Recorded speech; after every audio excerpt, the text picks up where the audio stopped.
सभी सुधी श्रोताओं को सादर नमस्कार। परंपरा किसे कहते हैं? परंपरा के स्वरूप पर विचार करते हुए सबसे पहले उसके व्युत्पत्तिजन्य अर्थ की दृष्टि से विचार करेंगे। एटिमोलॉजिकल मीनिंग जिसे कहते हैं। परंपर, इस शब्द में टाप प्रत्यय लगाकर परंपरा शब्द बना। परंपर का विग्रह करने पर अर्थ निकलता है परम पिपर्तीति परंपरः। तारानाथ तर्क वाचस्पति के अनुसार परम अतिशयेन प्रीणाति प्रीणाति पिपूर्ति वा इति परंपरः। आशा यह हुआ कि पर बाद में आने वालों पर या बाद में आने वाले को पिपर्ति या अतिशयेन प्रीणाति या पिपूर्ति अर्थात पोसता है तो परंपरा बनती है।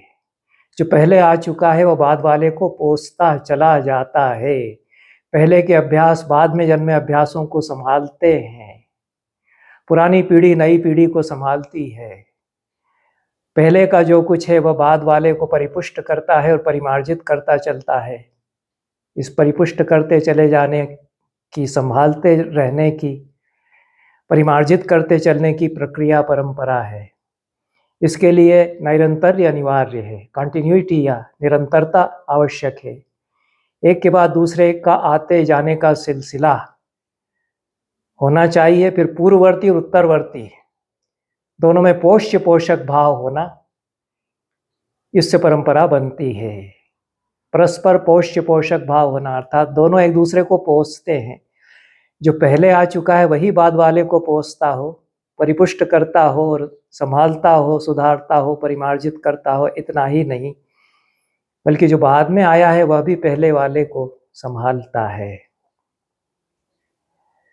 जो बीत गया है वह आने वाले को, जो आ रहा है वह पिछले वाले को। ये दोनों एक दूसरे को संभाल कर रखते हैं, सहेजते हैं और पोसते हैं। यह सातत्य या सिलसिला जब बना रहता है उसको परंपरा हम कहते हैं। किसी भी व्यक्ति को, किसी भी देश को, किसी भी समाज को जिंदा रखने के लिए यह सिलसिला आवश्यक है। इसलिए परंपराएं आवश्यक हैं, परंपरा का होना आवश्यक है। सातत्य यदि परंपरा का लक्षण है तो ठहराव उसका विलोम है। परंपरा बहती धारा है। रुककर यदि वह पोखर या तालाब बन जाए तो रूढ़ी हो जाती है। वह अनुष्ठान रीति रिवाज में सिकुड़ जाती है। परंपरा सदैव एक सिलसिले को बनाती है। इस सिलसिले को कोई समाज अपने समय में लागू करता है, परखता है, उस पर विचार करता है अपने समय के संदर्भ में, तो आधुनिकताओं का निर्माण होता है। तो परंपरा से ही आधुनिकताएं जन्म लेती है। परंपरा के ही दो पक्ष हो जाते हैं। एक में वह प्राचीन को सहेजती है, दूसरे में वह प्राचीन को निरंतर नया करती है। इसलिए जो कुछ प्राचीन है वही परंपरा है और जो कुछ नया हो रहा है वह परंपरा से बाहर है, ऐसा नहीं कह सकते। पुराने को सहेजना और पुराने को नया करना या नए समय में उसका पुनराविष्कार करना, ये दोनों प्रवृत्तियां पारंपरिक बोध में, परंपरा के बोध में अंतर्गर्भित हैं। केवल पुराने को ही सहेजती रहेगी तो परंपरा नहीं रहेगी। वह संकलन होगा, पुरातत्व संग्रहालय होगा, रूढ़ी होगी, प्रथा होगी, अनुष्ठान कुछ होगा, कुछ कर्मकांड होगा, पर परंपरा नहीं होगी। रूढ़ी के बंधन जब टूट जाते हैं तो परंपराएं आगे बढ़कर नए से गलबाही करती हैं। इसलिए परंपरा स्वतः आधुनिक होती चली जाती है। तब परंपरा का आधुनिकता से विरोध नहीं रहता। जैसा यूरोप के विमर्श में समझाया जाता है, दोनों में संगति और अंततः सायुज्य भी हो जाता है। दोनों में मुठभेड़ हो सकती है लेकिन अंततः दोनों में संश्लेष होता है। दोनों गलबाही करती हैं। परंपरा अपने को निरंतर नया करती है। उसका नया होते जाना ही आधुनिकता है। परंपरा में आधुनिकता संसक्त है। आधुनिकता में परंपरा जुड़ी हुई है। एक के बिना दूसरी हो नहीं सकती। जो हमारा अपना समय है वह अतीत नहीं था तो अपना समय भी नहीं होगा, क्योंकि उसकी धारा से हम जुड़ करके हमारा समय रचते हैं, हमारे समय में हम आते हैं। परंपरा के गर्भ से आधुनिकताएं जन्म लेती है तो प्राय आधुनिकताएं भी परंपराओं का निर्माण करती चलती हैं। दोनों एक ही सिक्के के दो पहलुओं की तरह हैं। पहला पहलू सामने रहता है तो उसे परंपरा का चेहरा हम कह देते हैं, दूसरा सामने रहता है तो उसे आधुनिकता बता देते हैं।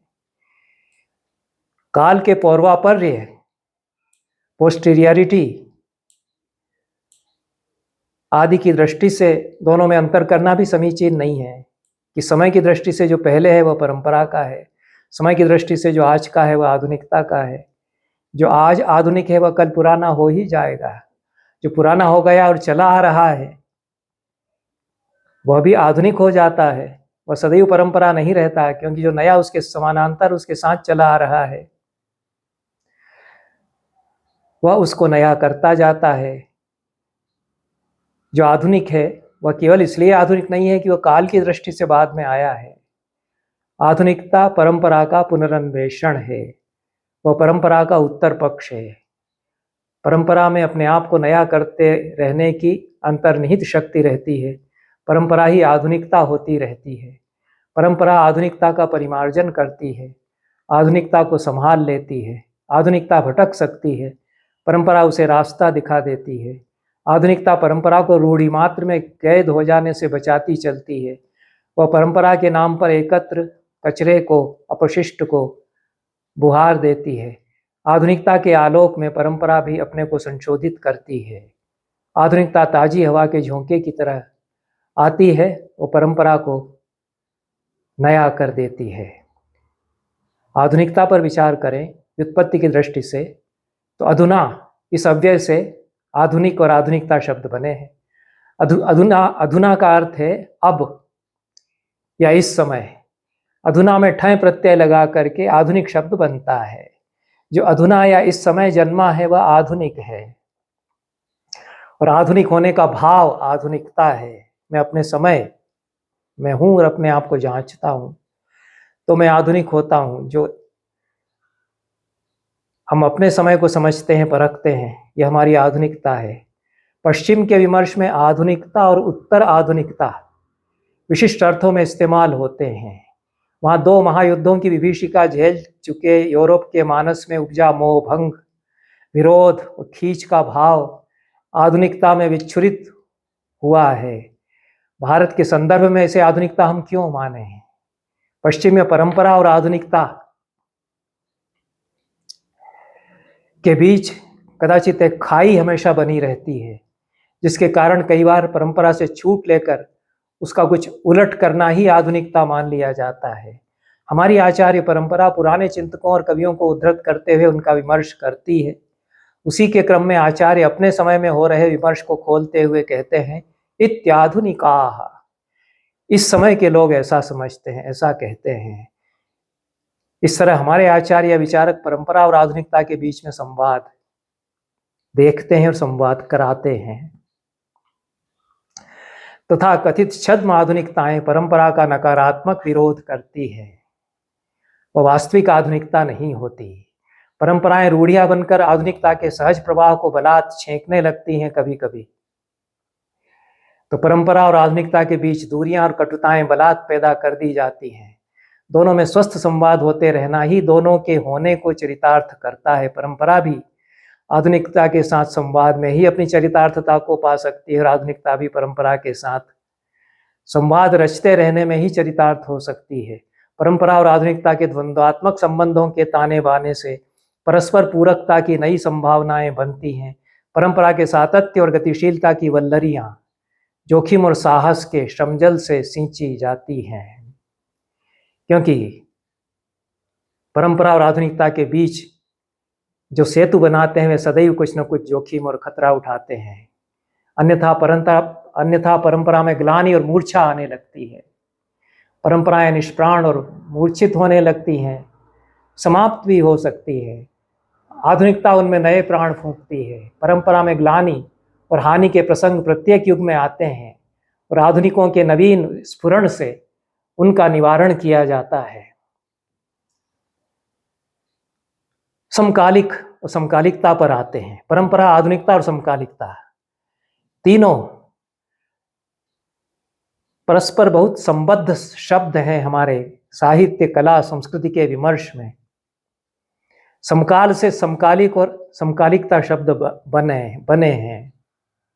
अंग्रेजी में कंटेम्पोरेरी तथा कंटेम्पोरेनाइटी के अर्थ में समकालिक और समकालिकता या समकालीन और समकालीनता ऐसा भी कहते हैं। समकालिक या समकालीन और समकालिकता या समकालीनता ये शब्द आजकल प्रचलित अधिक हो गए हैं कंटेम्पोरेरी और कंटेम्पोरेनाइटी के अर्थ में। संस्कृत व्याकरण के अनुसार तो समकालिकता में वस्तुओं के समानांतर रूप से, दो या दो से अधिक वस्तुओं के समानांतर रूप से एक साथ चलने को समकालिकता कहा जाएगा। परंपरा में पूर्ववर्ती और उत्तरवर्ती दोनों साथ साथ चलते हैं। आधुनिकता में पूर्ववर्ती को जो नया है वो अपने साथ जोड़ता है।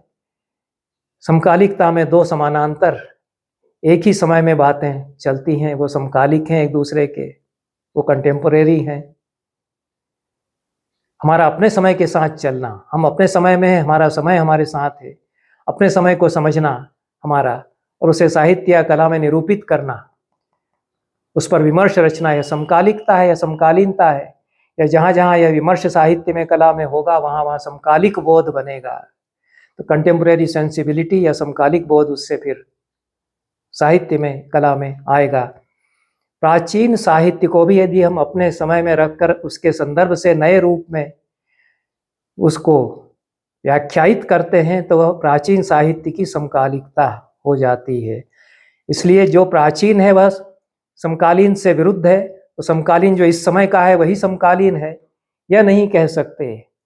जो प्राचीन और प्राचीनतम है उसको हम अपने समय में स्थापित करके पुनराविष्कृत करते हैं और अपने समय के साथ समानांतर उसको लाके खड़ा कर देते हैं, तो वह हमारा समकालीन हो जाता है। कालिदास हमारे समकालीन हो जाते हैं, वेद के कई कवि हमारे समकालीन हो जाते हैं, वे हमारे समकाल में हमारे सामने नए होकर के प्रकट हो जाते हैं। इस तरह से तो परंपरा, आधुनिकता और समकालिकता ये तीनों प्रत्यय एक दूसरे से गहराई से जुड़े हुए लगते हैं, यहाँ तक कि उनकी परिधियां एक दूसरे में अनुप्रविष्ट हो जाती हैं।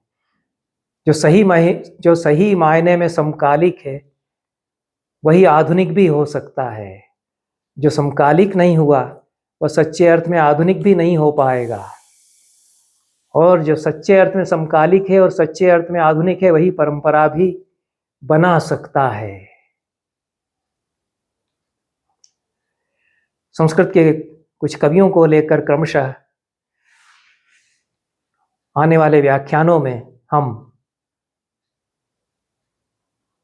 उनकी परंपरा, आधुनिकता और समकालिक बोध पर विचार करेंगे। आज तो केवल थोड़े समय में जो अवशिष्ट है उसमें कालिदास पर थोड़ा सा हम विहंगम दृष्टिपात करेंगे। यद्यपि कई बार कालिदास पर विचार मैंने और अन्य विद्वानों ने किया है। पहली रचना ऋतु संहार कालिदास की मानी जाती है। युवा कवि हैं, अनुभूतियों का तरल संसार हिलोर ले रहा है उनके भीतर। कुछ नया अपने समय में रचने की तड़प ऐसा लगता है कि है। जो कुछ है पुराना वह सामने है, लेकिन हम नया क्या कर सकते हैं? तो ऋतु संहार में नया कुछ कर देते हैं कि ऐसा कोई काव्य किसी ने पहले नहीं लिखा है जिसमें हम अपने समय में जो ऋतुओं का आवर्तन विवर्तन है, ऋतुओं का एक के बाद आना जाना है, ऋतु चक्र, उस पूरे ऋतु चक्र को प्रस्तुत किया गया हो। भारत की वसुंधरा जो सामने है उसको देखते हुए। तो समकाल तो है, विंध्य की धरती है, विंध्य की पहाड़ियां, विंध्य की ढलाने, वनानि वैंध्यानि हरंति मानसम, कालिदास कहते हैं ऋतु संहार में। विंध्य के वन मन को हर रहे हैं। समुपगत समुजनित तापम लादयंती व विध्यम, बारिश की फुहारें, धरती उच्छ्वसित हो उठी है, नई कोपलें आ गई पेड़ों में, विंध्य आह्लादित हो उठा है। विंध्याचल पर घूम रहे हैं कालिदास, कहीं से आए होंगे। इधर बुंदेलखंड जहाँ है, जहाँ दशार्णा नदी बहती है, दशार्ण देश है, उसका वर्णन किया है फिर उन्होंने। वहाँ पर घूम रहे हैं और विंध्याचल है, विंध्याचल की पहाड़ियों को देख रहे हैं। उज्जैन में तो पहुँचे होंगे, बाद में पहुँचे होंगे, कहीं टिके नहीं। कालिदास किसी राजा के दरबारी होकर कभी नहीं रहे इस तरह से। रमते योगी हैं, कश्मीर से कहीं चल करके चले आ रहे हैं, केरल तक शायद पहुँच गए हैं। अपने समय की धरती को, अपने समय की वसुंधरा को, अपने समय के भारत देश को देख रहे हैं। यह उनका अपने समय में अपने आप को समझने का समकालिक बोध है। इसीलिए जब अपने समय में परखते हैं अपने आप को अवस्थित करते हुए, तो बसंत की मादकता से ऋतु संहार का आरंभ नहीं होता है। तीखी झुलसाने वाली जो गर्मी है, निदाग काल, दरक रही है धरती, फट रही है धरती, धरती की छाती जैसे फट रही है। भयावह ग्रीष्म उसके वर्णन से, लेकिन उसमें परंपरा की फुहारें पड़ती हैं। उस विंध्याचल में जो गर्मी है उसमें भी। फणी मयूरस्य तले निशीदति, गर्मी में घाम में बेचैन हुआ जो मेंढक है वो छाया ढूंढ रहा है। दोपहर के समय सब तरफ धूप ही धूप है, छाया नहीं मिल रही है, तो मयूर के पंखों के नीचे धीरे धीरे उछलता हुआ जाके और बैठ जाता है। भूल जाता है कि मयूर तो हमको खा सकता है। ऐसी गर्मी है कि उससे भूल गया है। गर्मी की जो बेचैनी है उसका एहसास कराने के लिए कालिदास ये कल्पना करते हैं। उनकी एक तरह से आधुनिकता है कि मेंढक को अपने भक्षक मयूर की छाया के नीचे, उसके पंखों की छाया के नीचे वे छिपने के लिए बाध्य बता देते हैं। ये नया रास्ता वे ढूंढते हैं। वाल्मीकि में तो ऐसी अभिव्यक्ति नहीं आई थी, और अपने समकाल में परंपरा से संवाद इस तरह से वे करते हैं। मेघदूत में और भी आगे बढ़ते हैं। अनुभूतियों का संसार है भीतर, समकालीन दृश्य है, एक्सटर्नल लैंडस्केप है जो कि बाहर है, वह उनके समय का है। उसके साथ उस समय में स्थित एक आधुनिक मनुष्य की आकांक्षाएं हैं, उच्छ्वास, विस्तीर्ण जो दृश्य फलक है भारत की धरती का उसके सामने, वह कभी खड़ा हुआ है। तब संपूर्ण राष्ट्र की जो सांस्कृतिक चेष्टा है उस समय की, उसको वे परखते हैं। तो जो समकालिकता है वह उनकी आधुनिकता बन जाती है, और अपने समय के स्पंदनों को पहचानते हैं। अस्तित्व के संकट का अनुभव जो यक्ष करता है उसका बोध करते हैं। संतप्त मनुष्यता का जो हाहाकार है उसको व्यक्त करते हैं। कालिदास संधिकाल के जुड़ाव के कवि हैं। वे दो युगों के जुड़ाव पर, जंक्चर पर खड़े हुए हैं। ऋषियों का समय बीत गया, समय बदल रहा है। यास्क भी निरुक्त में कहते हैं कि ऋषि चले गए, मंत्र भी ले गए अपने साथ, मंत्रों का अब साक्षात्कार नहीं होता, मंत्रों का इल्हाम अब नहीं होता, खत्म हो गए मंत्र दिखाई पड़ने जो ऋषियों को मंत्र दिखते थे। मनुष्यों ने विकल होकर पूछा कि हमारा ऋषि कौन होगा। देवताओं ने उत्तर दिया कि तर्क तुम्हारा ऋषि होगा। यह कथा यास्क अपने निरुक्त में बताते हैं, जो ईसा से 700 साल पहले का अद्भुत ग्रंथ है निरुक्त शास्त्र का, एटिमोलॉजी का। कालिदास उसके कुछ बाद आते हैं। वाल्मीकि जैसे ऋषि, व्यास जैसे ऋषि उनके पहले हो चुके हैं, वे अपने महाकाव्य रच चुके हैं। वाल्मीकि ने रामायण जैसी अमर रचना विश्व को दे दी।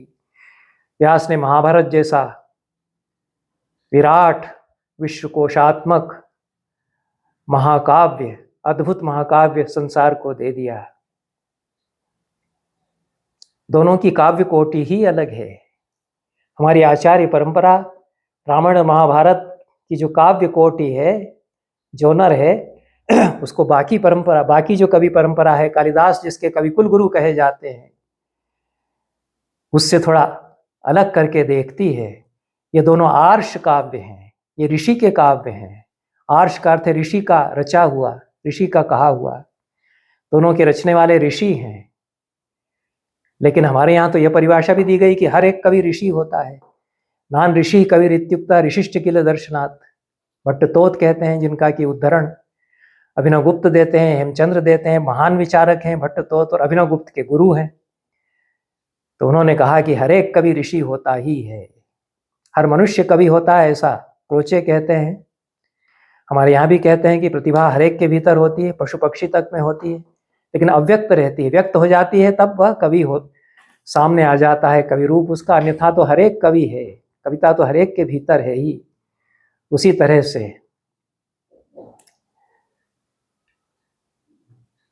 यह जो आर्ष काव्य है वह ऋषि का रचा हुआ काव्य है। वह ऋषि पहले है, कवि बाद में होता है। कवि की प्रतिभा उसके भीतर है, वो किसी निषाद के द्वारा क्रौंच के वध को देखता है, क्रौंच पक्षी के वध को, तो सहसा कवि उसका जाग उठता है संतप्त दशा में। व्यास भी जब महाभारत युद्ध ऐसा होता हुआ देखते हैं तो कवि जागता है। ऋषि के भीतर कभी कभी कवि जाग जाता है, सब ऋषियों के भीतर नहीं जागता।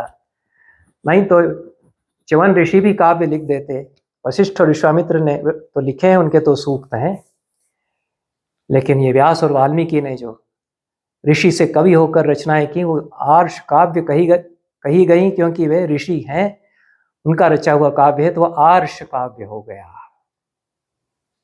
शेष कवि भी ऋषि बन जाते हैं जब वे कविता की ऊंचाइयों पर, शिखरों पर पहुंचते हैं।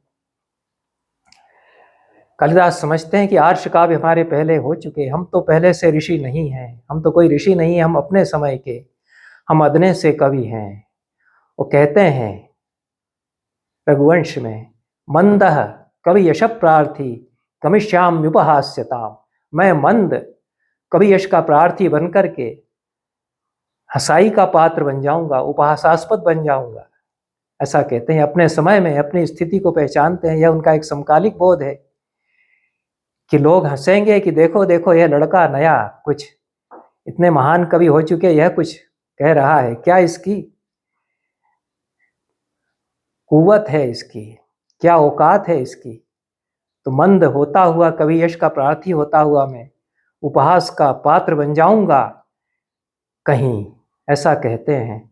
लेकिन ये दरअसल में नहीं कह रहे हैं कालिदास, क्योंकि कालिदास तो व्यंजनाओं के कवि हैं, इसलिए मैं जो अर्थ लेता हूं वही सही अर्थ मानना चाहिए। कालिदास जो कह रहे हैं कि मंदः सन कवि यश प्रार्थी सन उपहास्यताम गमिष्यामि अतएव मंदे न कवि यश प्रार्थिना मया न भाव्यम। यदि मैं मतिमंद बना रहा, कवि यश का प्रार्थी बना रहा, तो लोग हंसेंगे, इसलिए मैं मतिमंद नहीं रहूंगा और कवि यश का प्रार्थी भी मैं नहीं रहूंगा, मैं कुछ और आगे जाऊंगा। ये अपने समकाल में अपने को समझकर उसको अतिक्रांत करके एक आधुनिक हो जाता है कवि। तब वो परंपरा से संवाद करता है। तो जो सीधे सीधे केवल अभिधेयार्थ लेकर के और उसका इतना ही अर्थ करते हैं कि कालिदास केवल विनय दिखा रहे हैं, वे कालिदास के अर्थ, कालिदास के अभिप्राय को मेरे ख्याल में अच्छी तरह से नहीं समझ रहे हैं। क्योंकि पूर्वापर जो कथन है उनसे फिर परीक्षा होती है कि कहना क्या चाहते हैं, विवक्षा क्या है, अगला श्लोक क्या है। अथवा कृतवाग द्वारे वंशेस्विन पूर्व सूरी भी मणौ वज्र समुत्कीर्णे सूत्रस्य वास्ति में गति। अथवा लोग हंसते रहे, मंद कवि यश प्रार्थी बना रहा तो हंसेंगे, लेकिन यह भी तो हो सकता है कि मैं नहीं रहूंगा मंद और कवि यश प्रार्थी, क्योंकि पहले के सूर्यों ने जो वाणी का द्वार खोल दिया है उससे मैं आगे चला जाऊंगा। परंपरा ने द्वार मेरे सामने जो खोल दिया है, मैं परंपरा से संवाद रचता हूं। मैं अपने समय की संकीर्णताओं से, विषमताओं से परे उठ करके उनको समझता हूं कि ऐसा हो सकता है, अपने समकाल को समझ रहा हूं मैं कालिदास कवि, और उससे ऊपर उठ करके अपने समय का मैं एक आधुनिक मनुष्य, मैं परंपरा से संवाद करता हूं। तब क्या होगा कि मणौ वज्र समुत्कीर्णे सूत्रस्य वास्ति में गति। वज्र से छेदे गए, छेद किए गए मोतियों में, मणियों में जैसे धागा गति करके पिरो दिया जाता है, उस तरह से मैं पिरो दूंगा अपने आप को। परंपरा की मणियों में मैं धागा बन करके एक लड़ी बना दूंगा। तो बहुत बड़ी बात हो गई है, किसी कवि ने ऐसे नहीं कहा। ये निर्जीव धागा नहीं है, कवि चेतना ही वह धागा है जो परंपरा की सारी बिखरी हुई मणियों को एक लड़ी बना करके प्रस्तुत कर देती है। तो कितना बड़ा उद्यम हुआ, हम परंपरा को सुसंबद्ध अपने समय में कर देंगे, परंपरा की मणियों की माला हम एक बना करके रख देंगे। वो सब कुछ बिखरा हुआ फैलाव है परंपरा का, इतना मैं कर दूंगा, यह आत्मविश्वास कालिदास का यहाँ पर झलकता है। और यह समकालिकता, आधुनिकता और परंपरा तीनों एक साथ कालिदास यहाँ पर तीनों का संवाद उपस्थित कर देते हैं। नाटक में जब वे आते हैं तब भी यही सवाल है, तब भी यही प्रश्न उठाया जाता है कि महान नाटककार हो गए, भास, सौमिल्य, कविपुत्र आदि महान नाटककारों की रचना है, तो ये आजकल का जो युवा कोई आया है कालिदास, उसने कुछ लिख दिया है तो उसका नाटक क्यों खेल रहे हो? यह कालिदास प्रस्तावना में मालविकाग्निमित्रम में पारिपार्श्विक के मुख से सवाल कराते हैं। प्रथित यशसाम भास सौमिल्य कविपुत्रादि नाम प्रबंधान अतिक्रम्य कथम आधुनिकस्य कवेः कालिदासस्य कृतौ बहुमानः। आधुनिक शब्द का प्रयोग किया है, ये आधुनिक कवि है, वो परंपरा इतनी बड़ी हमारे सामने है, उसी को पकड़े रहो, भास को खेलते रहो रंगमंच पर, आनंद है, स्वप्नवासोदत्तम करो, प्रतिज्ञा योगेंद्रायण करो, उरुभंग करो, जांघें तुड़वाओ दुर्योधन की, इतने अच्छे अच्छे नाटक हैं, क्या नए कवि का नाटक करना? आधुनिक कवि है। यह प्रश्न है, एक समकाल में खड़ा हुआ पारिपार्श्विक प्रश्न उठाता है आधुनिकता के सामने, समकालिकता आधुनिकता के सामने प्रश्न करती है। आधुनिकता खड़ी होकर के कहती है कि नहीं, पुराण मित्येव न साधु सर्वम न चापि काव्यम नवमित्यवद्यम। जो कुछ पुराना है वह सब कुछ साधु अच्छा हो जाता हो, ऐसा नहीं। जो कुछ नया आधुनिक आ रहा है वह त्याज्य है, ऐसा भी नहीं। आधुनिकता परंपरा से संवाद करे, परंपरा आधुनिकता से संवाद करे, तब कालिदास जो संवाद करते हैं वह तो मैंने उस पर अन्यत्र कहा है, मालविकाग्निमित्रम में भास को वे जवाब देते हैं कि आप जो दुनिया रच रहे हैं वह बीत गई, वह बदल गई। मैं बताता हूं कि कैसी दुनिया है अब। वह गया युग कि जो ज्येष्ठा नायिका है जिससे एक बार आंखें लड़ गई, प्रेम हो गया, उसकी स्मृतियां ऐसी रची बसी हैं कि उससे अधिक सुंदरी, उससे अधिक रूपवती, उससे अधिक शीलवती पत्नी मिल गई, वह नहीं रही, फिर भी उसकी तरफ नहीं देख रहे हैं। ऐसा नहीं होता है। अब तो यह है कि रानी बड़ी रानी है, उसके होते हुए षोडशी की ओर दृष्टि बार बार जा रही है। यह आधुनिकता है, परंपरा खड़ी हुई है, परंपरा आधुनिकता को मुंह भी चिढ़ाती है। संवाद तो करती ही है, भास से अद्भुत संवाद अपने स्वप्नवासव दत्तम से मालविकाग्निमित्रम के द्वारा कालिदास ने किया है कि कहाँ से कलहांतरिता बन गई है, वही ज्येष्ठा नायिका खंडिता बन गई है। वे सब नायिकाएं क्या से क्या हो गईं। भास के समय की अजर अमर नायिकाएं जो त्याग करती हैं मातृभूमि की रक्षा के लिए, पति के कल्याण के लिए, नौकरानी बनकर रहती हैं, वो अब ऐसी हो गई हैं। ये आधुनिक समय में कालिदास की, उनके अपने समय में कालिदास भास को उत्तर देते हैं, और हम अपने समय में खड़े हुए परंपरा को बताते हैं कि हम यह हैं। कविता को हिमालय की ऊंचाइयों तक कालिदास ले जाते हैं। हिमालय तो है, महाभारत में भी हिमालय के वर्णन है, लेकिन वनचर हैं, वनचरियों के साथ क्रीड़ा कर रहे होते हैं। मिट्टी की खेतों की सौंधी सुगंध है, बंगाल के धान के खेत हैं, उत्कल के तांबुल वन है, मलय के चंदन है, इलायची के कुंज हैं, केरियल के नारियल और सुपारी के झुरमुट, उनमें कविता रमणी विचरण करती है।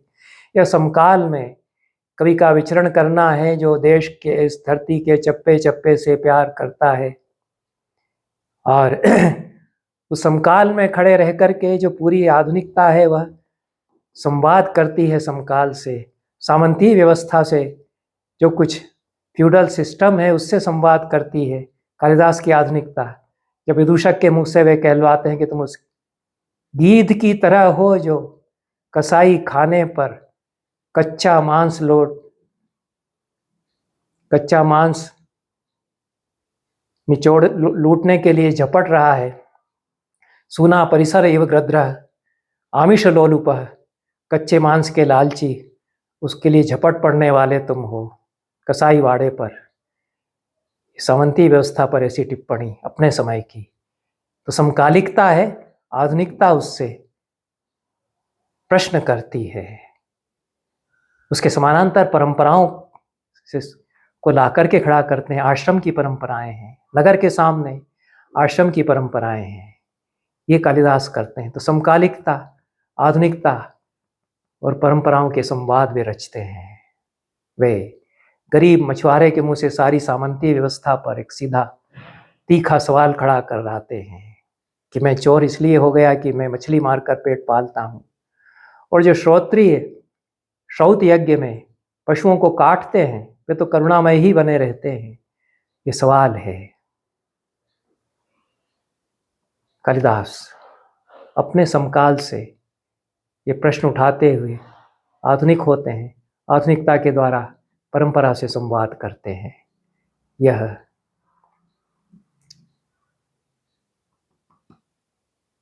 कालिदास की परंपरा और आधुनिकता और समकालिकता है।